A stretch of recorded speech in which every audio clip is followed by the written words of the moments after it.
All right. About to express myself on the Sci-Fi Express Lane. Oh my God.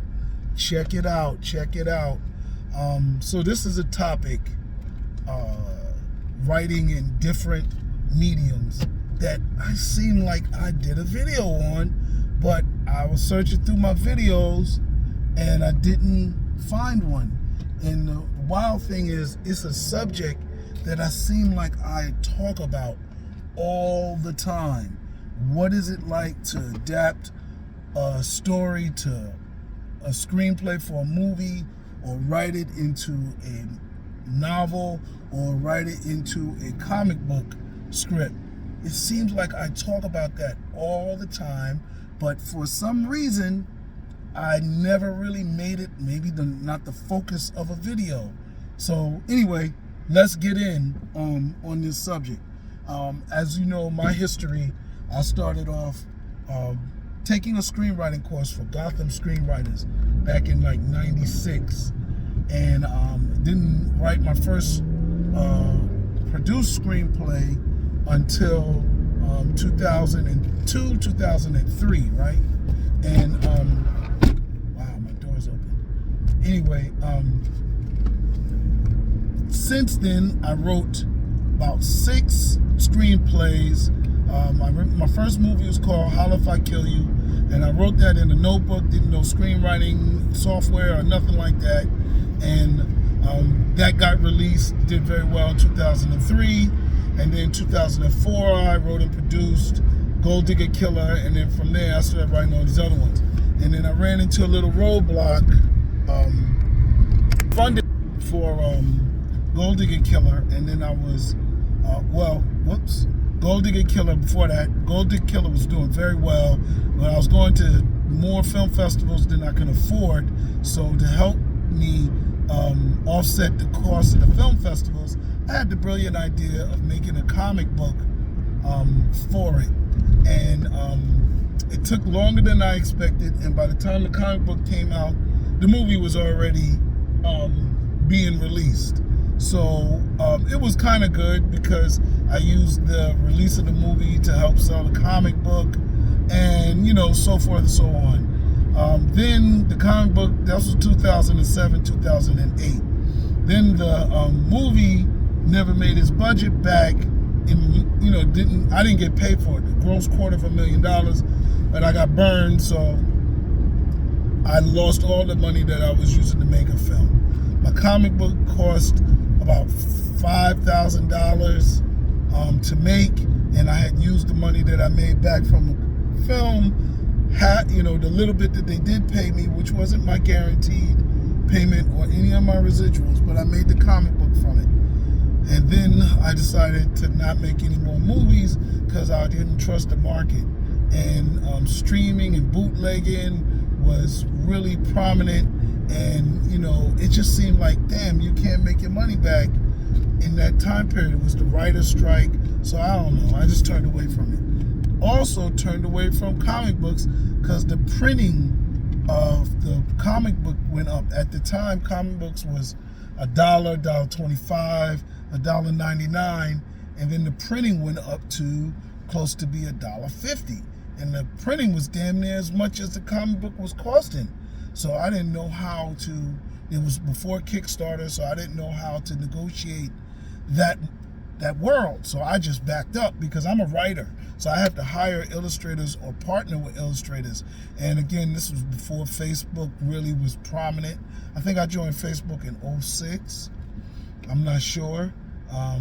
But 06 or 08, and I joined because of the success of the movie. And they said, you got to promote it on social media. It wasn't that big at the time. So I did. And then, but it really wasn't a lot of ways to connect with illustrators. So I backed out, and I decided, I had met a couple of, my motivational writer was L.A. Banks, and she introduced me to Jonathan Mayberry. And Jonathan Mayberry, I met him at Comic-Con, and he was in a tie-in writers panel. And there's so many tie-in writers. I was like, that's what I need. I wanted to write this screenplay for the sequel of Gold Digger Killer into a book. And I was like, maybe I can get a writer to be interested in doing it. And one of the writers that I talked to, I think it was Greg, forget his name, but I know I can look it up because he's got a book that I bought that he wrote, one of the video games or Star Wars book, I'm not sure. And he said, it's going to be about $10,000 to get me or somebody else to write it. So you might as well hire a really micromanaging editor and you can write it yourself. So I wrote Gold Digger Killer, the first book, myself, and I got me a really good editor, Karen Miller, who is a Essence best-selling author herself, and she helped me write Gold Digger Killer, or she edited after I wrote it. And, I had to go back and write more and everything else, and it taught me how to write. So now I am 11 books in as a writer, about 12 or so much books in as a comic book writer, and film, I got 6 films in my belt. Those are a lot of money and take time, so I don't have as many of them as I have books. So anyway, I've written Gold Digger Killer into comic books. I made a movie. My movie, The Death Pledge, was written into a short story first, and then I adapted it. The character and the backstory was written into a short story, and then I adapted it into a movie, and then I made a comic book to promote the movie. So I've done it all with that. And so now what I've been doing is adapting some of my comic book stories or some of my screenplays into comics and all over the place. So it's, I like to talk about it all. So here's how I describe it, right? So for a writer, the main thing you need to understand is your story is a story first and foremost. How you write it and what medium you choose to write it then takes the story to the second stage, and then you develop an outline for it. But how you develop your outline and you shape your story is based on the elements that the medium really showcases. So like for comic books and movies are moving pictures. Comic books are still pictures. Yes, both have words and both have dialogue, but books do not have pictures, no pictures. You have a cover and that's it. And the covers are very important because, especially with sci-fi, it kind of sets the stage for your imagination jump-off point. I know I use that a lot when I read science fiction, the old books. It gives me an idea what the character looks like, a little bit of idea of the world. But for the most part, the story is non-picture. There's no pictures in it. So you have to understand that when you go in to write it. Do I know which one is best? Heck no, because I write on all of them. I like movies, probably the best, not because of the storytelling and not because of the medium itself, more so because I'm a social person and I get to watch movies in an audience, and I love that. I'm a 42nd Street kid. I love the grindhouse. I love the reaction.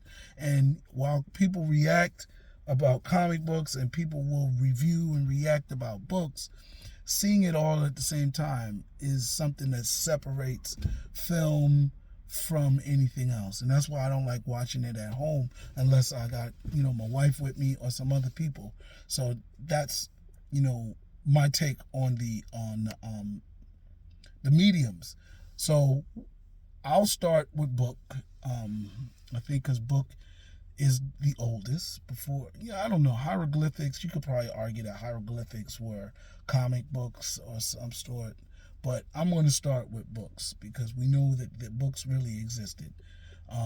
before, okay? And what do prose and novels bring to the table?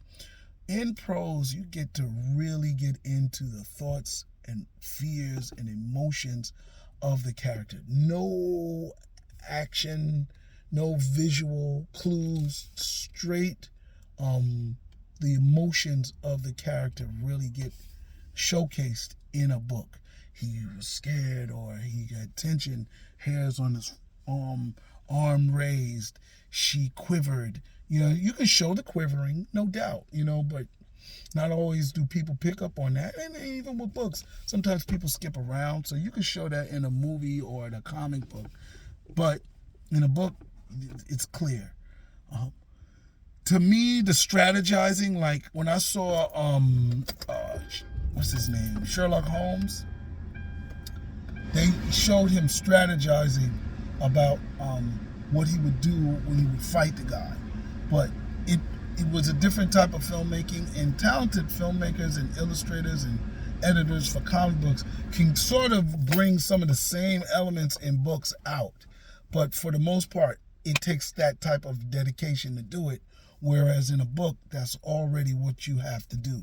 You have to show, not tell. And what it means when show, not tell in books is you have to show it through behavior, show it through words, show it through the things around it that happen. But you don't tell always, so you have to do the happy dance there. Then I'll progress to comic books. Because even though motion pictures may have been around before what we call the modern comic book, drawing certainly was. And drawing with words existed before movies, because movies use storyboards, and storyboards are like comic books. So we're just going to go with comic books next. Comic books are cool because they do give you the visuals of the character, the stills of the action. There's no soundtrack, there's no voice, so you're still filling in some stuff when you read a comic book, but it's not there, and you get to really focus on the visuals, the character design. That's why part of what sells a comic book is the cover, the posters and the pinups of Spider-Man. You see that web coming out. Sometimes in a movie, it comes out so fast you don't really get to enjoy it. And sometimes the action of that punch, like one of the scenes I love in comics is that over-the-shoulder throwback punch where the guy is just, the character's flying back, and the dude is, you just see his arm coming over, pow! And then sometimes, when they transcribe the action and they put like the Batman stuff in there, pow, boom. In the Batman television show, they tried to make that a part of the action, so they would show the boom, pow. It just didn't have the same energy. It was funny. But in a comic book, you got and then in books, you can have sound effects. The words for sound effects, came crumbling down, tumbling, create a loud explosive noise that was heard around. Yeah, you can do that, but in comic books, man, do they really do that. So certain stories that depend on action and have a lot of fight scenes, they're really good for comic books. However, graphic novels are good too, where they don't have a lot of that. They have a lot of,